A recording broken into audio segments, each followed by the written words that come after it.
नमस्कार, आप देख रहे हैं इंडिया वॉच और मैं हूं आपके साथ स्नेहा सिंह। वक्त हो गया है दिन भर की 5 बड़ी खबरों का, तो चलिए शुरुआत करते हैं सबसे बड़ी खबर के साथ।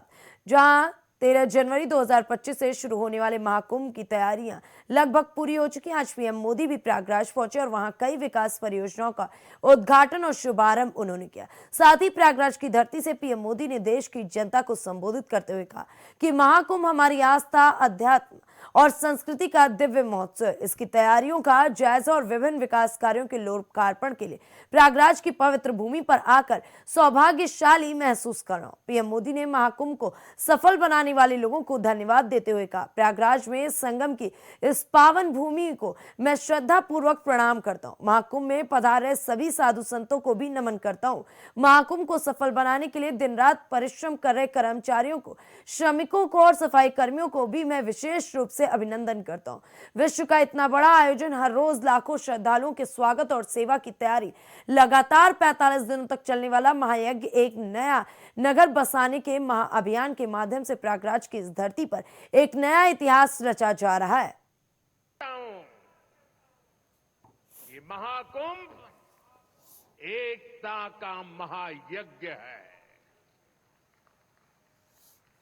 जिसमें हर तरह के भेदभाव की आहुति दी जाती है। यहां संगम में डुबकी लगाने वाला हर भारतीय एक भारत श्रेष्ठ भारत की अद्भुत तस्वीर प्रस्तुत करता है। साथियों, महाकुंभ की परंपरा का सबसे अहम पहलू ये है कि इस दौरान देश को दिशा मिलती है। कुंभ के दौरान संतों के वाद में, संवाद में, शास्त्रार्थ में, शास्त्रार्थ के अंदर देश के सामने मौजूद अहम विषयों पर, देश के सामने मौजूद चुनौतियों पर व्यापक चर्चा होती है और फिर संत जन मिलकर राष्ट्र के विचारों को एक नई ऊर्जा देते थे, नई राह भी दिखाते थे।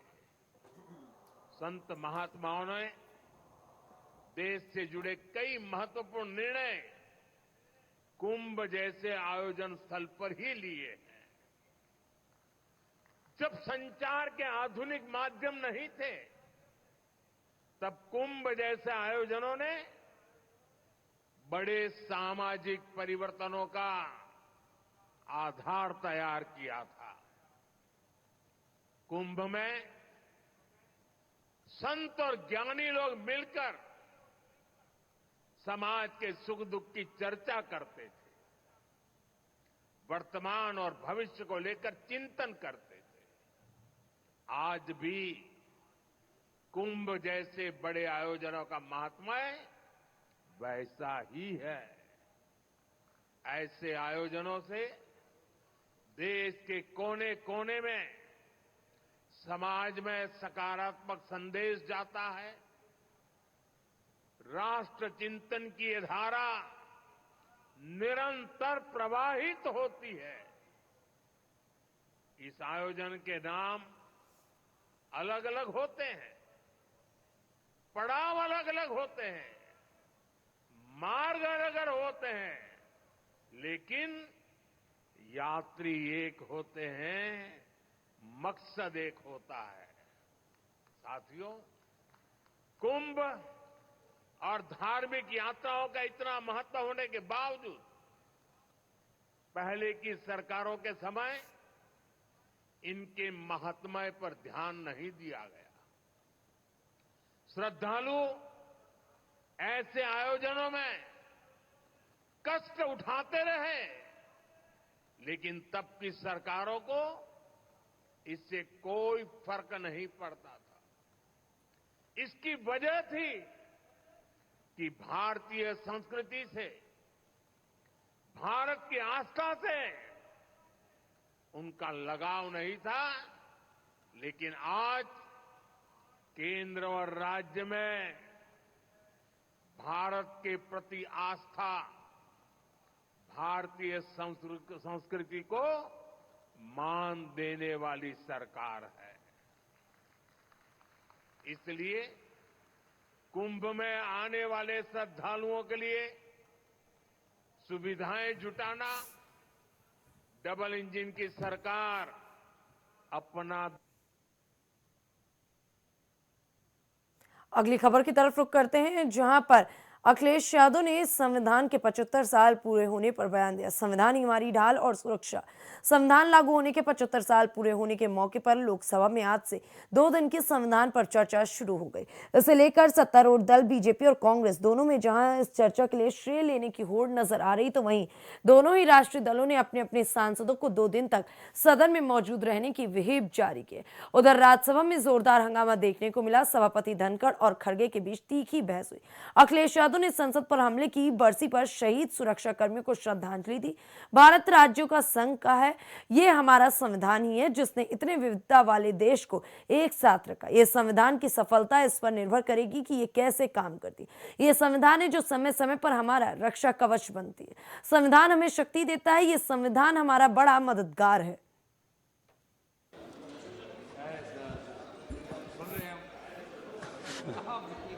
अध्यक्ष महोदय, मैं आपका धन्यवाद देना चाहता हूं।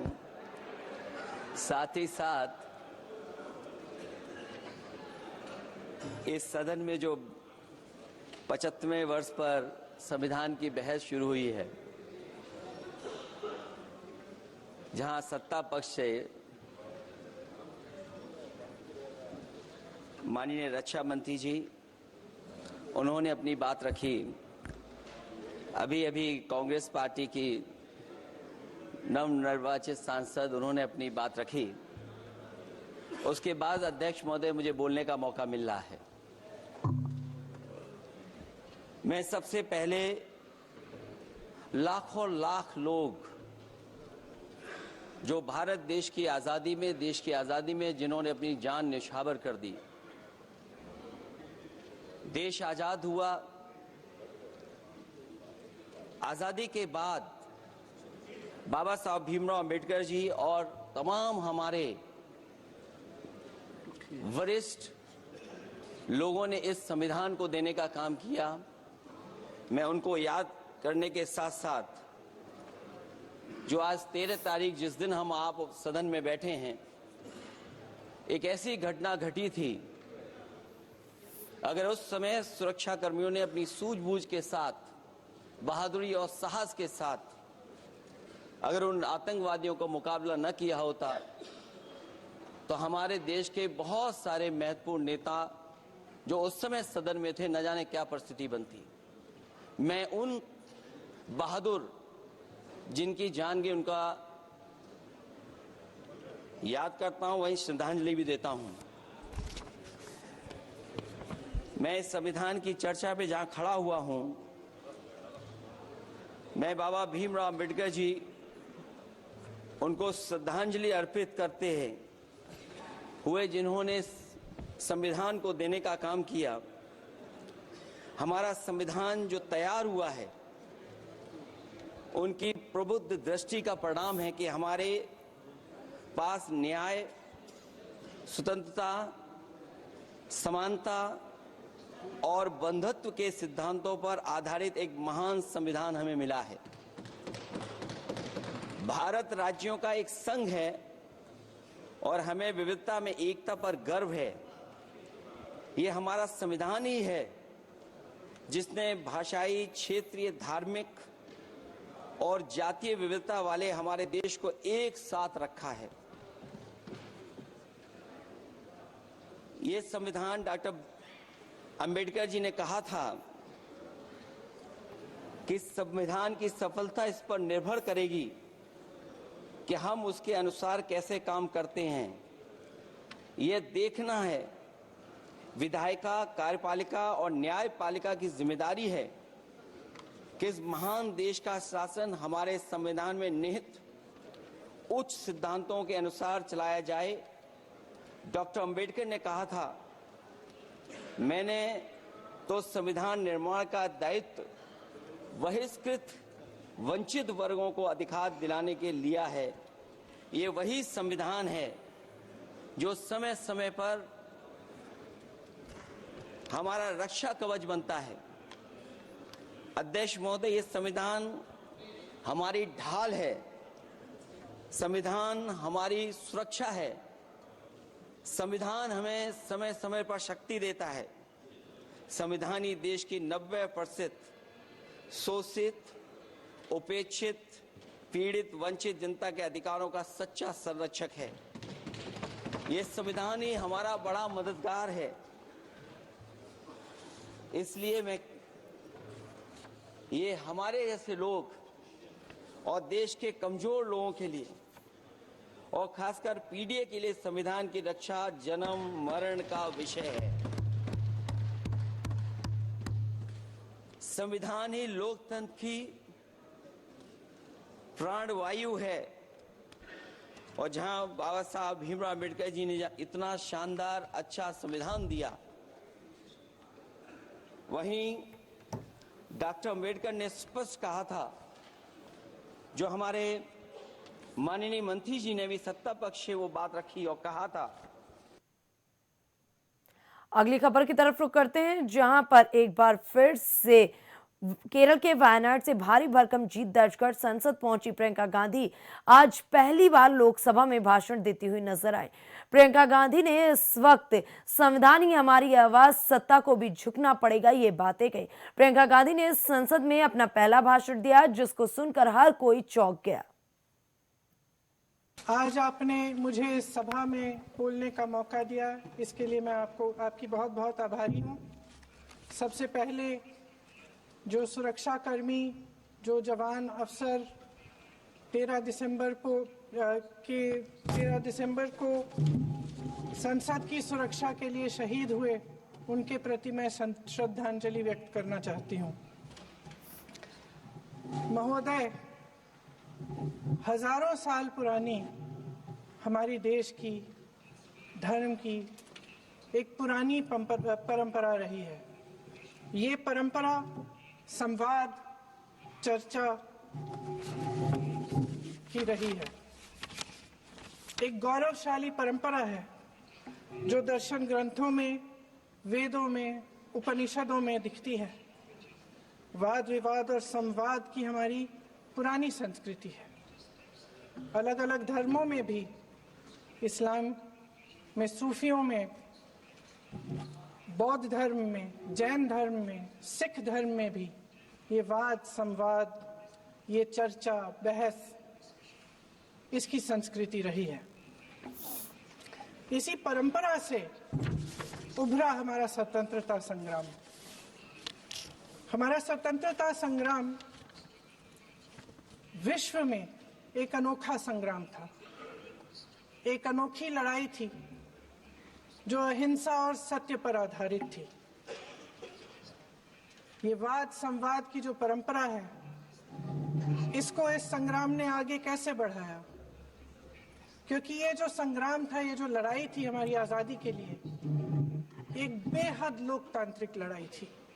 इसमें देश के किसान, देश के जवान, देश के मजदूर, देश के अधिवक्ता, देश के बुद्धिजीवी, चाहे किसी भी जाति के हो, चाहे किसी भी धर्म के हो, चाहे किसी भी भाषा को बोलते हो, सब इस स्वतंत्रता संग्राम में शामिल हुए। सब ने हमारे देश की आजादी की लड़ाई लड़ी।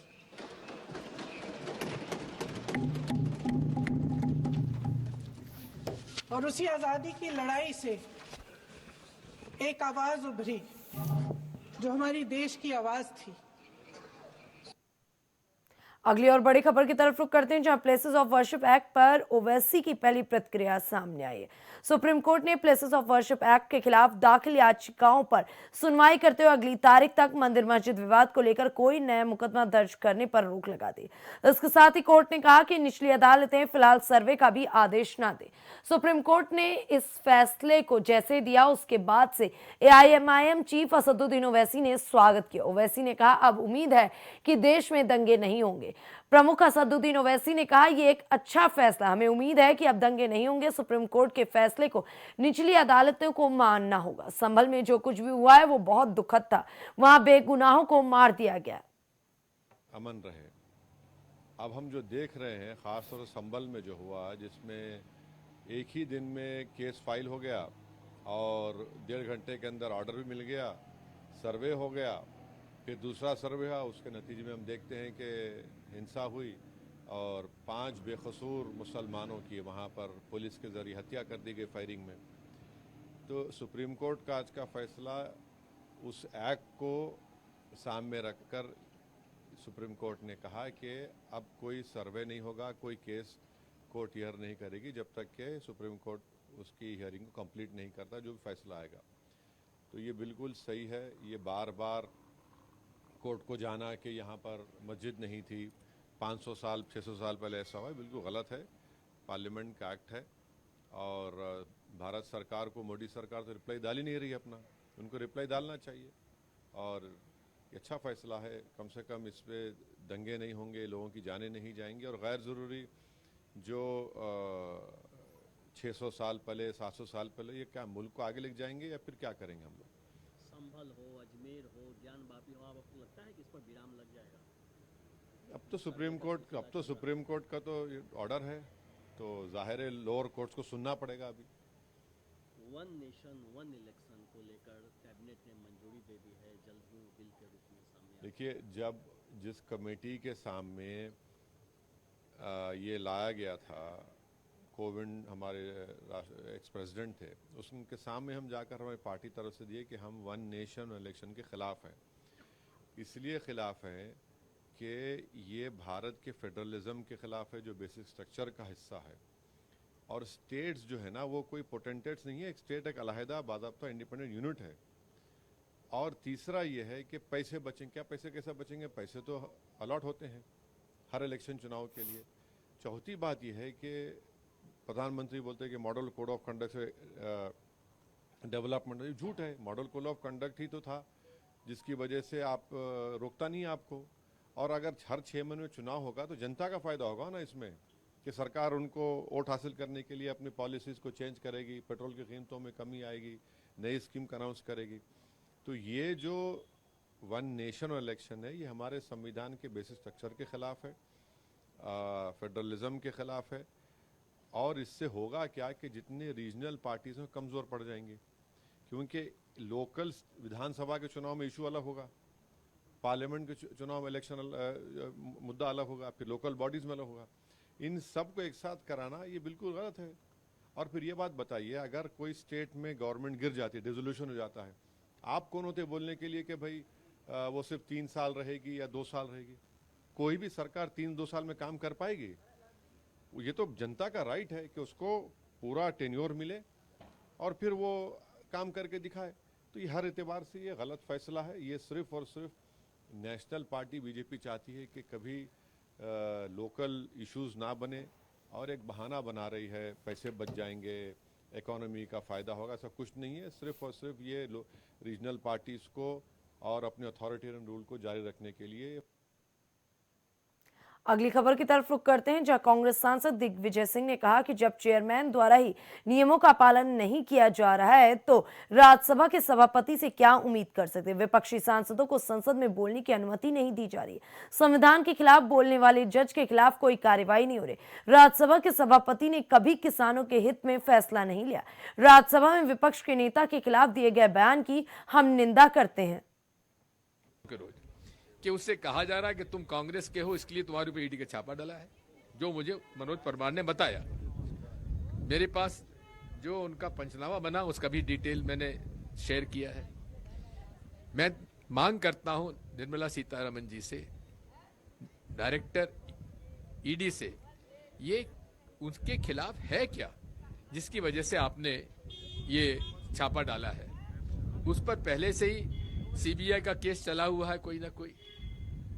आप ईडी का छापा डालने के पहले सीबीआई से पूरा रिपोर्ट ले लेते हैं। लेकिन ये जो इस प्रकार से हुआ है, यदि राजनीतिक प्रतिद्वंद्विता में, और उसने तो यहां तक कहा है कि doctor BD Sharma, suicide note में उसने लिखा है कि डॉक्टर बीडी शर्मा सांसद जो हैं और भारतीय जनता पार्टी के प्रांतीय अध्यक्ष हैं, उनके कहने से ये छापा डला है, ये उन्हें जानकारी दी गई है। हम जो हुआ है हमें खेद है, मनोज परमार और उसकी पत्नी को आत्महत्या करनी पड़ी और 3 नाबालिग बच्चे आज अनाथ हो गए। हम कांग्रेस पार्टी इन तीनों अनाथ बच्चों के परिवार के लिए पूरे तरीके से उनके साथ खड़े हुए हैं और पूरा उनका साथ देंगे। आदरणीय साथियों, राज्यसभा में नियमों के आधार पर संचालन होना चाहिए। जब स्वयं चेयर की तरफ से नियमों का पालन नहीं हो रहा है, फिर चेयरमैन साहब से हम क्या उम्मीद करें? यही नहीं है, साथ में डिप्टी चेयरमैन साहब भी नियमों का पालन नहीं कर रहे हैं। जहां लोगों को जो विषय नहीं है उस पर भी बोलने का अवसर दे रहे हैं और जहां हमको बोलना है वहां बोलने नहीं दिया जा रहा है। तो इसलिए नंबर 1, राज्यसभा के आसंदी से राज्यसभा के नियमों का उल्लंघन हो रहा है। 1 नंबर 2, संविधान जिसके बारे में माननीय प्रधानमंत्री जी ने उसके रक्षा करने के लिए हर बार उसमें कहा कि वे संविधान की रक्षा करने के लिए तत्पर हैं। संविधान की शपथ लेकर जो जज। दिन भर की 5 बड़ी खबरों में बस इतना ही। देश दुनिया की ऐसी तमाम बड़ी और अहम खबरों को देखने के लिए बने रहें इंडिया वॉच के साथ।